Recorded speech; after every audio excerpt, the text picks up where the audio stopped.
정치평론가 이강윤의 오늘.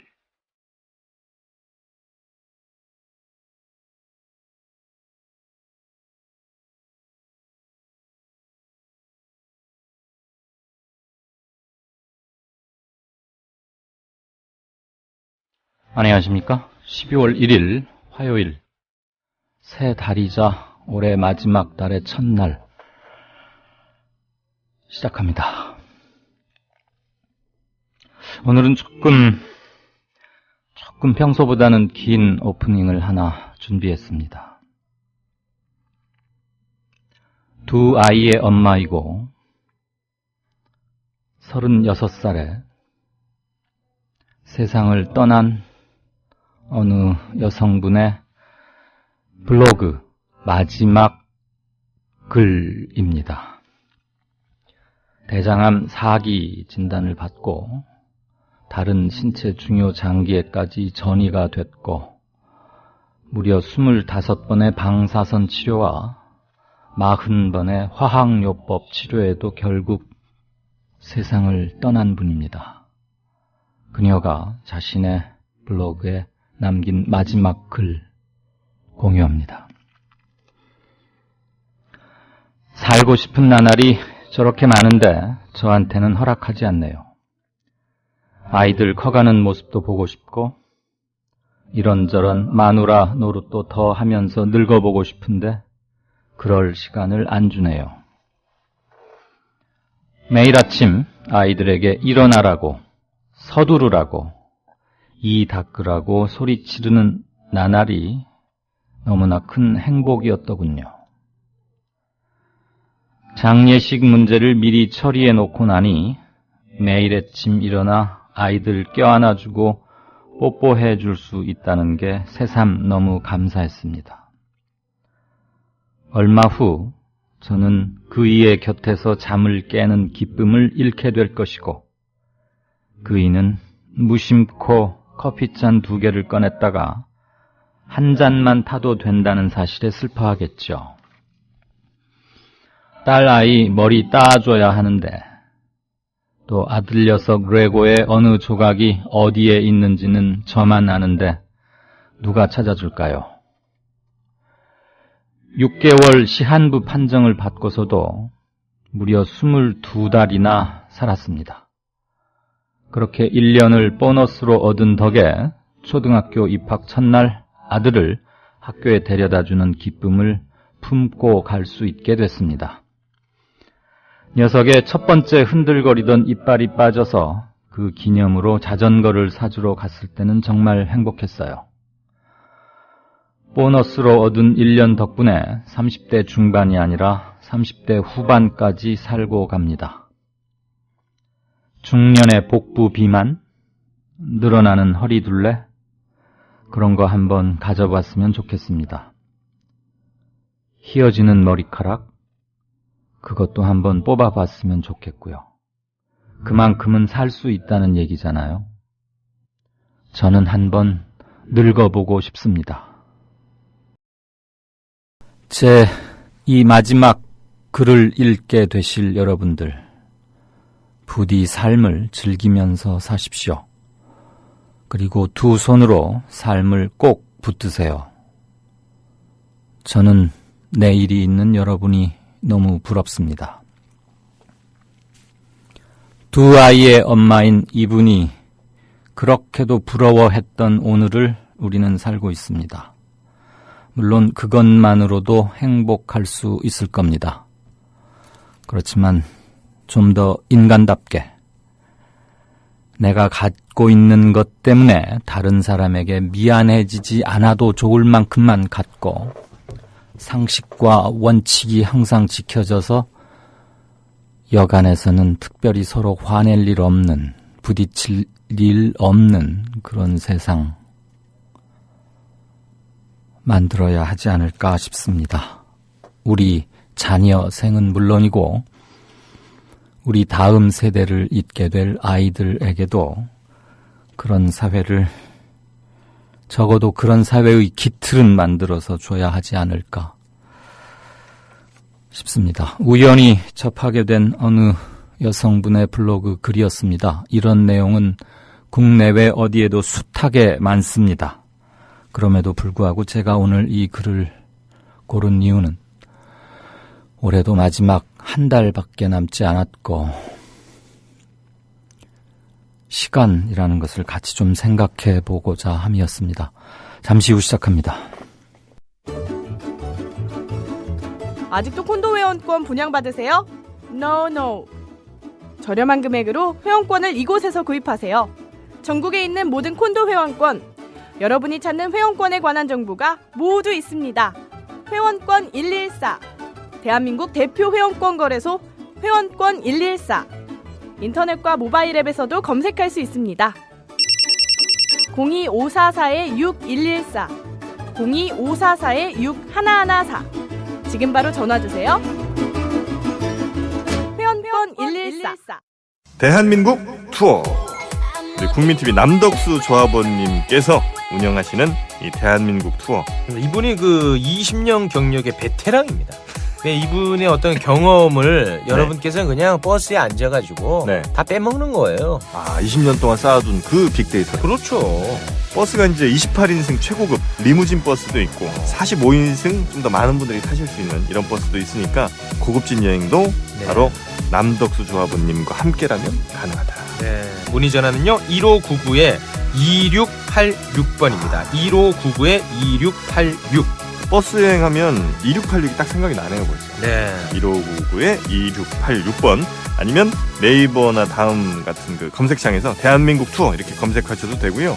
그리고 웹사이트 대한민국 투어 한글로 쓰시면 됩니다. 대한민국 투어.kr 이렇게 검색하셔도 언제든 들어가실 수 있으니까 우리나라 국내 여행들도 많이 애용하시기 바라겠습니다. 대한민국 투어였습니다. 네, 5시 7분 됐습니다. 오프닝이 좀 길었더니 무려 7분이나 잡아먹었군요. 바로 시작하죠. 뉴스 브리핑 들으실 시간입니다. 정승조 아나운서 어서 오십시오. 안녕하십니까. 백골단 그 이름만으로도 두려움과 잔인함과 분노의 대상이었던 80년대의 유물인데 경찰이 이걸 다시 끄집어내고 있다 이런 얘기죠. 그렇습니다. 지난달 24일 국무회의에서 시위대를 IS에 비유한 박근혜 대통령의 발언 이후 김현웅 법무부 장관은 두 차례 대국민 담화를 통해서 복면 시위자의 양형 기준을 대폭 상향하겠다면서 폭력 시위꾼에게 실형이 선고되도록 모든 역량을 투입하겠다는 의지를 밝혔습니다. 경찰은 30년 전 시위대 체포를 담당했던 사복경찰단 백골단 카드를 꺼내들었는데 이는 불법 집회 참가자들을 현장에서 검거하겠다며 시위대 체포를 공식 천명한 것으로 볼 수 있습니다.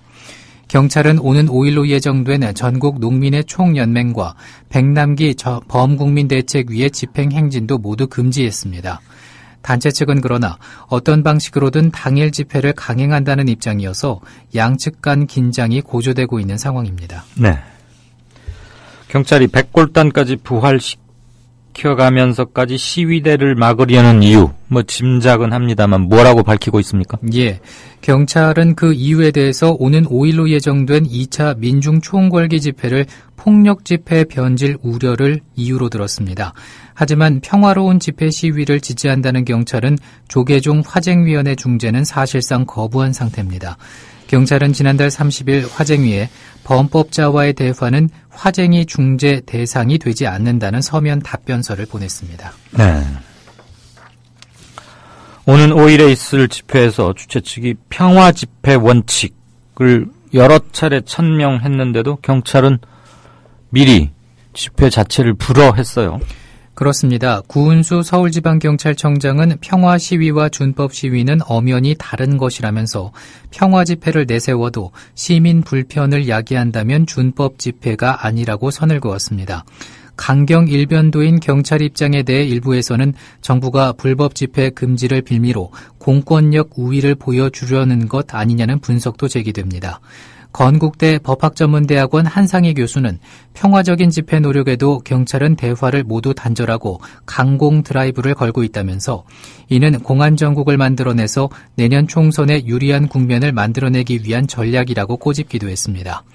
정권에 반대하는 세력을 폭력 시위자로 몰아가 공안정국을 조성해서 내년 총선에서 여당이 유리한 지위를 차지하도록 한다는 것입니다.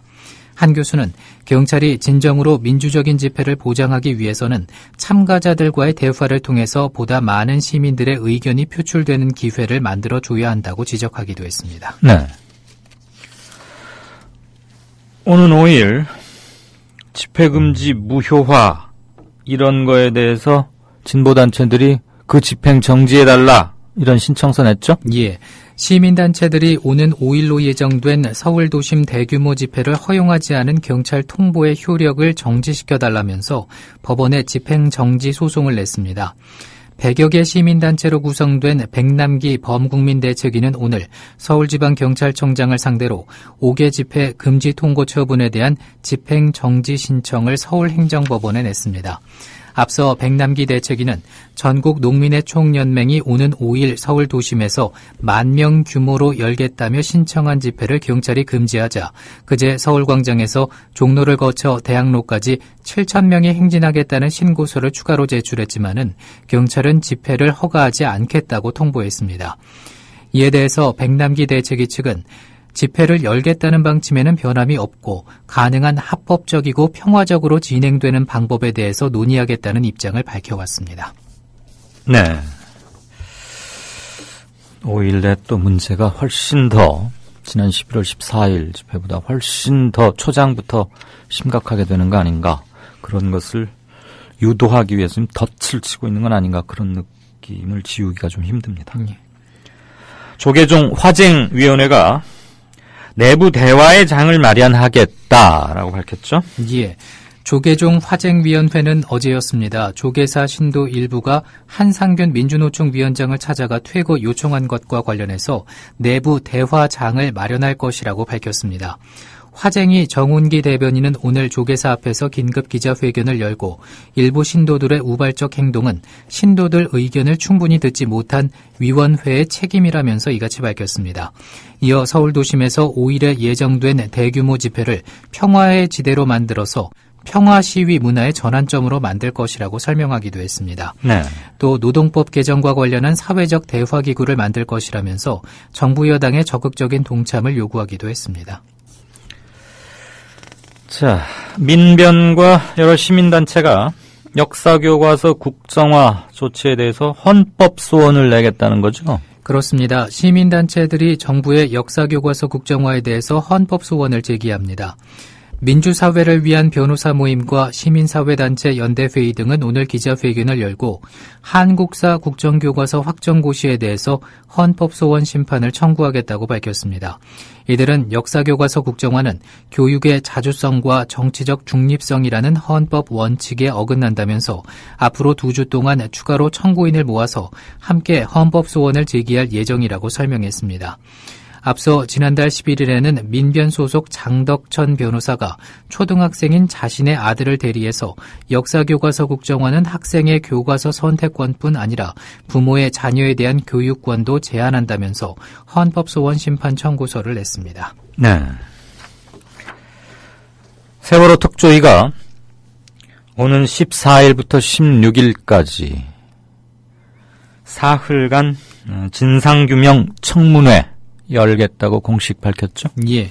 세월호 참사 특별조사위원회가 오는 14일부터 사흘 동안 참사 진상규명을 위한 청문회를 엽니다. 세월호 특조위 권영빈 진상규명소위원장은 서울 중구에 있는 특조위 회의실에서 정례 브리핑을 열고 어제 전원위원회 비공개 회의에서 청문회 주제와 증인 선정안을 논의해 의결했다고 밝혔습니다. 특조위 청문회는 서울 중구 명동에 있는 서울 YMCA 대강당에서 진상규명 소위와 안전사회 소위 등 각 소위원회가 하루씩 주관해서 운영하기로 합니다. 특조위는 청문회 출석 대상자에게 출석 요구서를 보냈고 주제와 증인에 대한 정보는 오는 4일 홈페이지에 공개한다고 설명했습니다. 또 국회에서 특조위 활동 기간을 명확히 규정하는 내용이 담긴 특별법 개정이 이루어지지 않아 유감이라면서 충분히 조사할 수 있도록 예산을 책정해달라고 촉구했습니다. 네. 새해 예산안 처리 앞두고 수도권 교육감들, 이른바 진보 교육감이기도 하죠. 공동 기자회견 열었네요. 예, 서울, 경기, 인천 교육감은 오늘 오후 기자회견을 열고 국회에서 누리과정 예산 문제가 해결되지 않으면 한 달 뒤인 내년 1월 1일부터 보육 대란이 발생할 수밖에 없다고 말했습니다. 이어서 일방적으로 떠맡은 누리과정 예산으로 지방채가 급증해 재정위기 지방자치단체로 지정될 위기에 처했다면서 교육부가 요구하는 4조 원의 지방채 발행을 수용하기 어렵다고 설명하기도 했습니다. 또한 경기도교육청이 누리과정 유치원 예산까지 삭감한 가운데 어린이집 누리과정 문제가 해결되지 않으면 형평성을 고려해 유치원 예산 삭감도 고려하고 있다고 덧붙였습니다. 네. 홍준표 경남도지사 주민 소환 추진하겠다는 얘기는 예전에 보도해드린 적이 있는데 무려 36만여 명이 서명한 서명부가 경남도 선관위에 제출된 거죠. 그러니까 이제 본격적 절차에 들어간다는 얘기죠. 그렇습니다. 홍준표 경남도지사 주민소환운동본부는 어제 경상남도 선거관리위원회에 주민소환 청구 서명부를 제출했습니다. 이날 제출한 서명부에는 홍준표 경남도지사 주민소환 투표 청구 법적 요건인 전체 유권자 10%에 해당하는 26만 7,416명보다 10만여 명이 더 많은 36만 6,964명이 서명했습니다.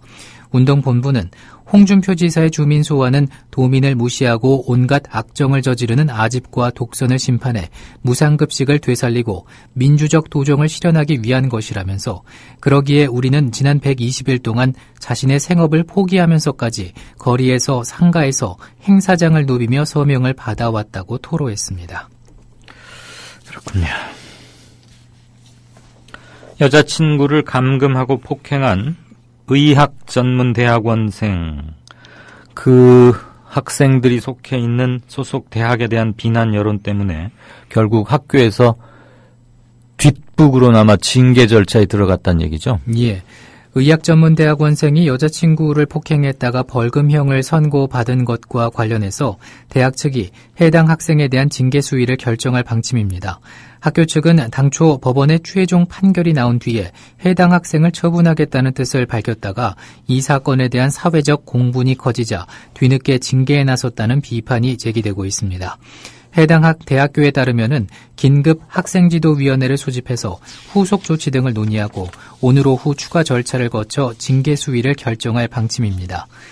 이 같은 상황에 대해서 이 대학교 의과대학 의학전문대학원 학생회는 성명을 내고 타인에 대한 폭행과 가혹행위는 그 어떤 이유로도 정당화될 수 없다면서 고개 숙여 사죄드린다고 말했습니다. 하지만 당초 학교 측은 법원 판결이 떨어진 뒤에야 해당 학생에 대한 징계 등을 논의했던 것으로 전해지면서 대응에 소극적인 것 아니냐는 지적을 피할 순 없게 됐습니다. 알겠습니다. 자, 경품을 미끼로 고객 정보를 판 홈플러스 사장한테 징역형이 구형됐네요. 그렇습니다. 경품 행사에 응모한 고객의 개인정보를 보험회사에 팔아넘긴 혐의로 재판에 넘겨진 홈플러스 사장에게 검찰이 징역형을 구형했습니다. 서울중앙지법 형사 16단독 부상준 부장판사 심리로 열린 개인정보보호법 위반 사건 결심 공판에서 검찰은 도성환 홈플러스 사장에 대해서 징역 2년을, 홈플러스에 대해서는 벌금 7,500만 원과 추징금 231억 7천만 원을 구형했습니다. 검찰은 미팅 자료를 보면 도 사장은 경품 행사가 고객들에 대한 사은 목적이 아닌 개인정보 판매 목적임을 알고 있었음이 분명하다면서 제대로 내용 고지가 안 돼 고객들의 불만이 있는 것도 알고 있었다고 말했습니다. 네, 뭐 자동차다, 상품권이다 이런 것은 말 그대로 정말 미끼에 불과했고 그거 받아볼까 하고 써낸 그것들 몽땅 모아서 애초부터 팔아먹으려고 그래서 돈 좀 벌어보려고 했다는 걸 알고도 결재를 했다. 지금 이 얘기죠? 예. 네. 개인정보가 아주 둔감한데 검찰이 징역 2년 실형을 구형한 것은 대단히 의미가 있고 이게 뭐 선고 과정에서 어떻게 뭐 초범이다, 뭐 반성의 여지가 있다 등등등 해가지고 뭐 집행유예 이런 걸로 또 영두삼이 솜방망이로 격화되지 않을까 걱정은 됩니다만 반드시 뜯어 고쳐야 할 경종을 울려야 할 사례가 아닌가 싶습니다. 뭐 이맘때쯤 항상 나오는 얘기인데 연말연시 음주운전 특별 단속에 들어간다고 경찰이 밝혔어요. 예. 송년회와 회식이 잦은 연말연시를 맞아서 경찰이 음주운전 특별단속을 벌입니다. 서울지방경찰청은 오늘부터 2달 동안 음주운전 특별단속을 벌이기로 했습니다. 이번 단속은 사상자 수가 가장 많은 밤 11시부터 새벽 2시 사이에 집중적으로 이루어집니다. 또 운전자가 음주 단속 장소를 예측하지 못하게 30분마다 자리를 옮겨가면서 강도 높은 단속을 펼치기로 했습니다. 경찰은 음주운전이 운전자 혼자만이 아니라 무고한 시민이 다칠 수 있다는 점을 명심해야 한다고 당부했습니다. 네. 요런 거는 좀 철저히 하고, 표현의 자유 영역에 속하는 집회 및 시위에 관한 법률이랍니다. 그것은 헌법이 인정하는 기본권이기 때문에 검찰이 힘주어 할 일과 법을 지켜야 할 일, 이런 것 좀 구분했으면 좋겠습니다. 그나저나 음주 단속한다고 미리 예고하고 하면은 그게 뭐 단속의 효과가 있기는 하는 건지. 본격적 겨울도 아닌데 며칠 춥고 며칠은 좀 풀리고 무슨 사만사운도 아니고 말이죠. 날씨 어떻답니까? 예. 내일은 전국이 대체로 흐리고 아침에 서울 경기에서 비가 시작돼서 오후에 전국으로 확대가 되겠고 밤에는 경상 남북도를 제외한 대부분 지역에서 그치겠습니다. 서쪽 지방을 중심으로 돌풍과 함께 천둥 번개 치는 곳도 있겠습니다. 내일부터 당분간 해안에는 바람이 강하게 불겠고 내륙에도 약간 강하게 불 것으로 보입니다. 아침 최저 기온은 2도에서 11도, 낮 최고 기온은 7도에서 17도의 분포를 보이겠습니다. 밤부터 찬 공기가 남하를 하면서 기온이 내려가 모레는 평년보다 낮겠고 바람도 약간 강하게 불어서 체감 온도가 더 낮아 춥겠습니다. 네, 목요일부터 좀 추워진다 그런 얘기죠. 예. 잘 들었습니다. 지금까지 뉴스 브리핑의 정승조 아나운서였습니다. 고맙습니다. 고맙습니다. 정말 공약 지켜달라고 그 말 한마디 하러 간 거잖아요. 평생을 진짜 제가 딸로서 자신 있게 말씀드린 저희 아버지 평생을 그렇게 그냥 바르게만 살아오신 분인데 근데 아버지한테 만들어놓고 그게 누구도 들여다보지도 않고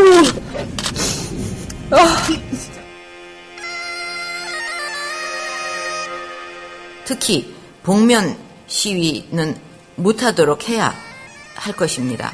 아이슬도 그렇게 지금 하고 있지 않습니까? 얼굴을 감추고서. 투쟁 시민을 일삼는 민노총이 대한민국에 없었다면 대한민국은 벌써 3만 부를 넘어서서 선진국에 진입할 수 있었을 겁니다.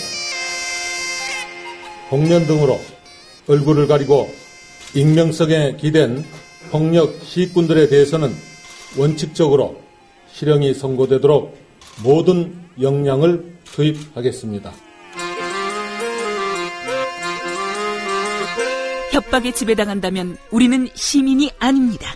공권력을 조롱하는 행위에 대해서는 반드시 응분의 대가를 치르도록 하겠습니다. 기본권을 포기한다면 우리는 노예일 뿐입니다. 가만히 있으라고 이게. 가만히 있어. 이것이 국가입니까? 이것이 국가입니까? 12월 5일 토요일 오후 서울 광화문 일대에서 모입시다. 가장 평화롭게 그러나 가장 단호하게 우리의 목소리를 전합시다.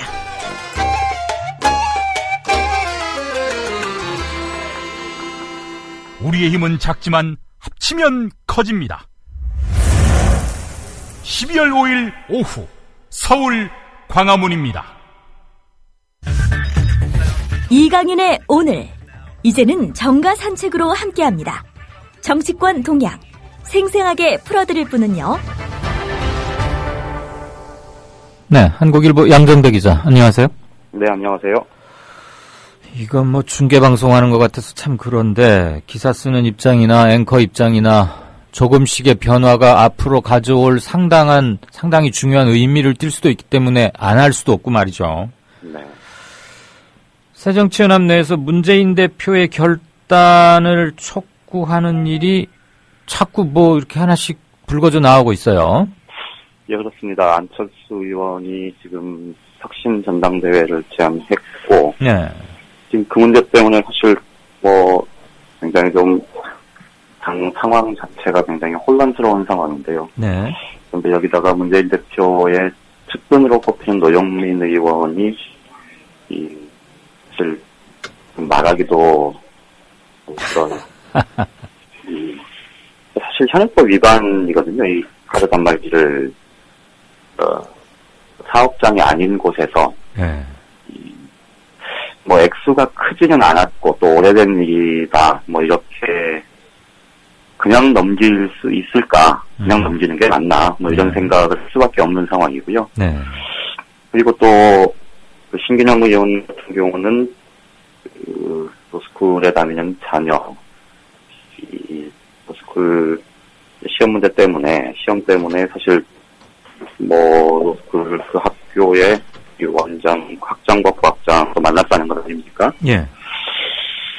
또 김창호 전 국정홍보처장 지금 19대 총선 그리고 지난해 경기지사 선거 때 이 불법 정치자금을 받은 혐의로 지금 검찰 수사선상에 지금 올라 있는데 꽤 돈 나오는 돈 액수가 크더라고요, 꽤나. 그렇죠. 지금 수억 원을 받은 걸로 지금 그렇게 얘기가 나오고 있는데 일단 검찰 출두를 거부를 했죠. 예.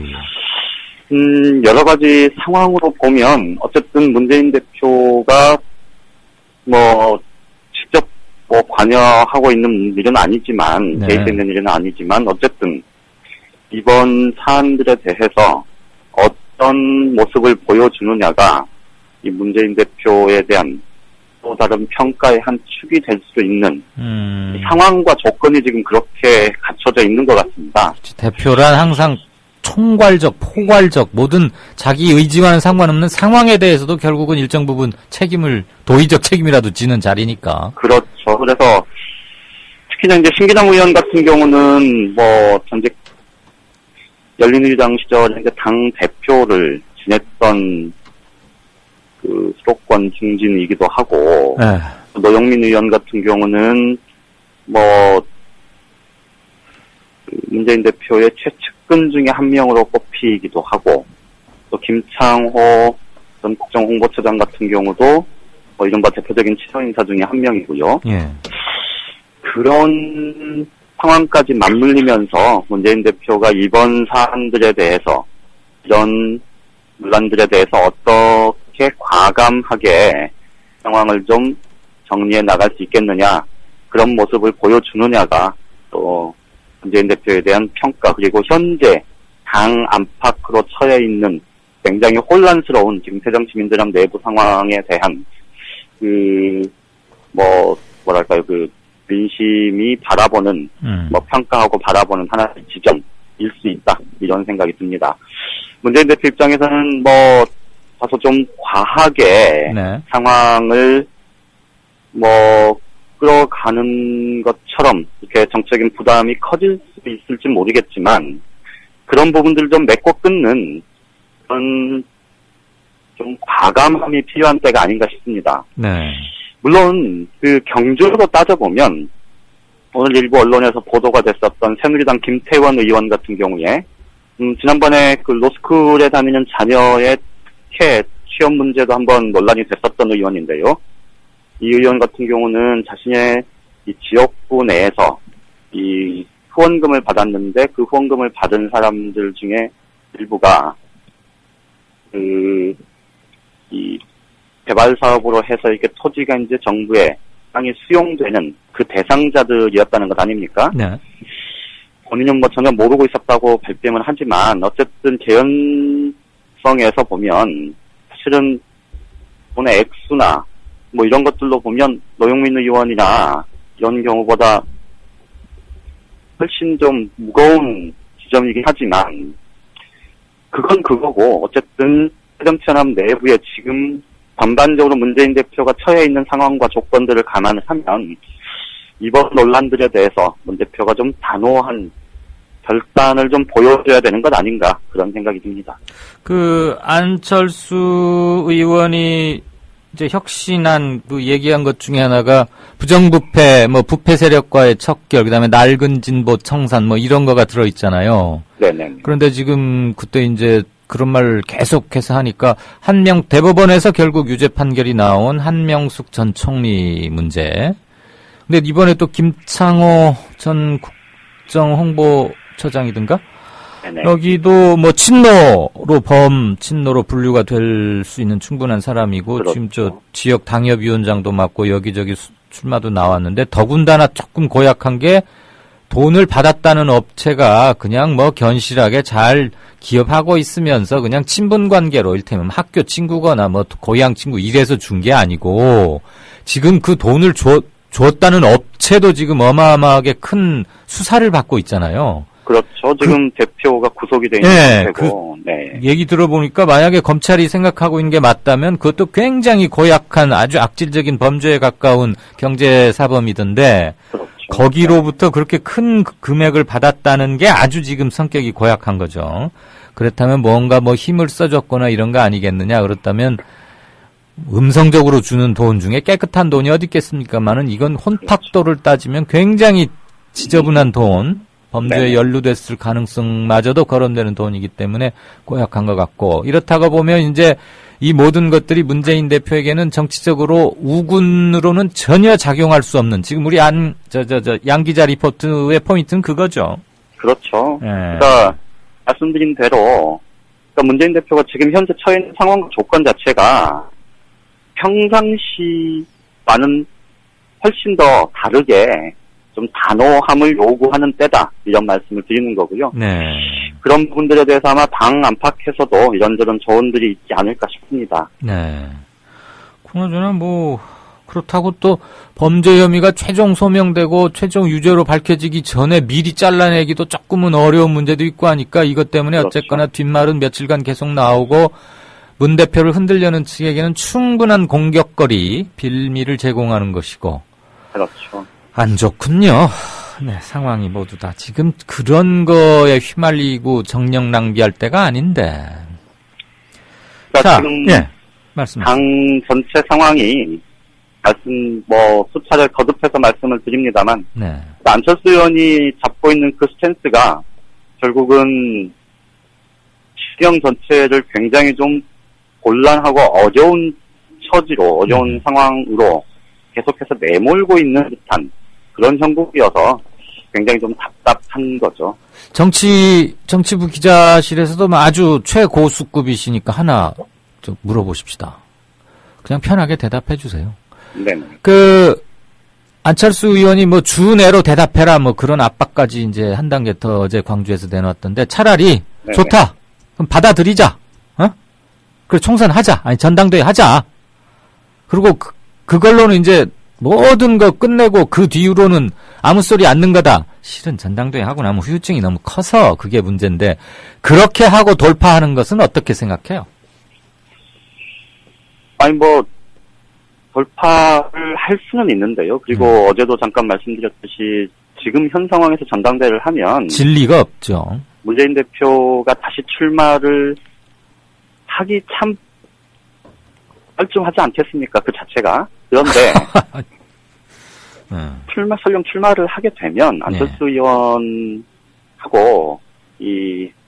붙었을 때 질 가능성은 저는 거의 없다고 봅니다. 네네네. 그런데 문제는 이렇게 전당대회를 치르고 나면 아까 전제로 말씀하셨던 그런 부분들을 배제할 수가 없는 거죠. 그러니까 아무 얘기 안 이제 하기 없다 라고 얘기한다고 해서 아무 얘기가 안 나오겠습니까? 그러게요. 그게 문제예요. 그게. 그렇죠. 그게 문제죠. 그래서 사실은 안철수 의원이 얘기한 그 혁신 전당대회라는 건 결국은 문재인 대표는 물러나고 내가 전당대회에서 그 당권을 쥐고 내가 공천을 해서 총선을 치르겠다라는 얘기 이상도 이하도 아닌 걸로 그렇게 보여지는 겁니다. 그래요. 답답해서 근데 일부에서도 차라리 그냥 들어주고 함께 가자 뭐 이런 말을 하시는 몇몇 분들이 계셔서 답답해 하시길래 우리 정치 고수의 입을 빌어서 확실하게 설명을 한번 받고자 한 거예요. 그거 끝나고 나면 또 이러고 저러고 그러면서 이제 또 반발할 명분이 반드시 생기는 거고. 근데 이제 더 좀 상황이 참, 그러니까 안철수 의원이 제시한 카드가 참 상황을 악화시키고 있다는 생각이 드는 이유 중에 또 다른 하나는 말씀드렸듯이 문재인 대표가 받을 가능성 혹은 받아들였을 때 이후 상황 이런 것들을 전혀 지금 그러니까 뭐랄까요 그러니까 뭐 한마디로 얘기하면 문재인 대표가 받을 수 없는 카드를 내놓고 지금 압박을 하는 거여서 네. 사실은 좀 굉장히 옆에서 보기엔 굉장히 좀 뭐라 그래 표현 뭐 적당한 표현이 생각이 안 나는데 이럴 때 또 이제 양 기자 한 단계 올라가지. 어쨌든 좀 그렇게 하면 안 되는 거죠. 이거죠. 이소부화로 말하자면 그 학하고 여우든가 서로 각자 초대해가지고 학한테는 뭐 넓은 접시에다가 조금 물을 담아주고 여우한테는 긴 호리병 같은 데다가 뭐 줘서 못 먹게 이런 거예요? 말하자면. 자, 새누리당 뭐 일각에서는 뭐 안철수 의원 그러지 말고 부산 가서 김무성 대표하고 제대로 한번 붙으시오. 또는 문재인 대표 뭐 부산에 가서 사상이니 어디니 조금 야당표 많이 나오는 그런 데 말고 그냥 저 영도가 또 마침 또 저 김무성 대표 지역구인데 영도에 또 저 연고도 많다 하니 제대로 한번 붙어 보십시오. 이런 얘기도 한동안 나왔었는데 네네. 새누리당 내에서는 김무성 대표한테 부산에 거기 나가지 말고 진짜 험한 데 한번 나가라. 그래서 솔선수범하라. 그런 얘기도 나온다면서요? 지금 친박계하고 이제 김무성 대표 쪽하고 아직 이제 공천 룰싸움 논란 이런 게 이제 아마 내일 본회의에서 이제 예산안이 처리되고 나면 이제 아마 본격화될 텐데 지금 양쪽 모두 상대방에 대해서 이 공세 고삐를 이 다잡기 위한 지금 내부 뭐랄까요 좀 그 명분 싸움 이런 것들을 좀 하는 그런 모습입니다. 그러니까 김무성 대표에게 서울로 출마해서 진짜 정면 승부하고 이 좀 수도권 선거를 주도해서 가야 되는 것 아니냐라는 얘기 친박에서 나오는 게 아니고요. 이게 비주류 쪽에서 나오기 시작했고 또 친박계 내에서는 이 서청원 최고위원 이 고령의 서청원 최고위원이 희생이 필요한 것 아니냐라는 얘기가 지금 공공연히 나오는 상황인데요. 예. 이런 것들이 결국은 비주류 입장에서 보면 이 친박계 핵심들 또 뭐 이른바 최근에 뭐 인구에 회자되는 그 진박 현 정부의 장관 출신들이거나 청와대 고위직에 있었던 사람들이 너무 쉬운 영남권이나 강남 텃밭에만 가지 말고 진짜로 수도권의 험지에서 이 야당 현역 의원들하고 붙어야 되는 것 아니냐 이런 주장들을 하기 위한 그 뭐랄까요 그런 명분을 좀 세우기 위한 그 조치로 김무성 대표가 솔선수범해야 되는 것 아니냐 이런 얘기가 나오는 거고요. 네. 친박계에서는 어쨌든 전략공천을 계속 얘기해왔던 만큼 이 전략공천을 위해서는 어쨌든 내부의 자기 희생 이런 것들을 좀 보여주는 그 대표적인 케이스로 지금 서청원 최고위원이 불출마 얘기가 계속 나오고 있는 겁니다. 예. 어떻게 보면 뭐 여기도 사실 따지고 보면 뭐 여당도 그렇게 비전 뭐 이런 걸 가지고 얘기를 하는 게 아니긴 하지만 어쨌든 흘러가는 모양새 자체는 지금의 야당 모습보다는 훨씬 국민들한테 더 어필할 만한 내용이 아닌가 싶네요. 그렇군요. 김무성 대표가 부산을 떠나거나 그냥 출마 안 하고 전국적 뭐 지원한다 그러면서 비례대표 위험한 수준에 턱 올려놓고 이러면은 그래서 지금 그런 얘기도 나오고 빅매치를 기대했던 사람들은 약간 이제 뭐랄까 조금 황당해지는 케이스도 있는데 충분히 그럴 가능성도 있는 것 같고 제가 참석했던 어떤 준공적 성격의 사적 모임에서 말이 어렵네. 김무성 대표를 초청해서 얘기를 한 적이 있는데 70살이 넘어가면 선출직에는 안 나오겠다. 그 말을 여러 번 하더라고요. 그래서 그 말 뜻이 뭐냐고 속 시원히 말 좀 하라고 되물었더니 자기는 2017년 대선 그때는 아직 70이 안 된다는 거예요. 그러니까 내년 4월은 물론 뭐 그래서 그 전까지는 나오겠다. 그러니까 총선 대선 다 나오겠다는 얘기지요? 라고 이제 좀 무식하게 물었더니 그 큰 등치가 산 같은 사람이 웃으면서 그 뭐 세계 들어 주이소 뭐 이러고 말던데 봐가면서 정하겠죠. 이게 또 그 이벤트 극적 효과도 틀림없이 노릴 거니까. 그렇죠. 그런 것도 필요하죠. 근데 뭐 김무성 대표한테 험지라면 어디를 말하는 거예요? 지금 뭐 오늘 그 공개적으로 나온 얘기가 이제 서울 출마 얘기였고요. 서울이 험지인가? 뭐 아무래도 조금 강남 3구로 나오면 뭐 안방, 부산이나 매한 가지일 거고. 그걸 염두에 둔 얘기는 아니겠죠. 그러게요. 뭐 예. 강북 어디를 골라? 광주 이런 데는 안 갈 거고. 그 비슷한 얘기 하나 알려드릴게요. 저도 오늘 막 들었는데 뭐 얼마나 정확할진 모르겠어요. 임종석 전대협 의장 지낸 임종석 현 서울 부시장 뭐 정무부시장인가요? 네네. 전인가? 이재호 은평 의뢰 이재호 의원한테 도전하겠답니다. 뭐 그 얘기는 뭐 갖고 최종적으로 결심을 한 모양이네요. 네, 뭐 이제 준비도 하고. 그러면 이제 정무부시장이 내려놓고 할 텐데 미리 좀 기본 탐색은 끝난 것으로 얘기를 들었어요. 네. 임종석. 난 또 한양대 어디 근처로 가는 줄 알았는데. 아무튼 앞으로 이제 뭐 언제 한번 격전지 예상 리스트 또는 뭐 빅샷들의 대결. 예. 한국일보 시리즈와 관계없이. 네. 자, 잘 들었습니다. 예, 고맙습니다. 정가산책 지금까지 한국일보 정치부의 양정대 차장이었습니다.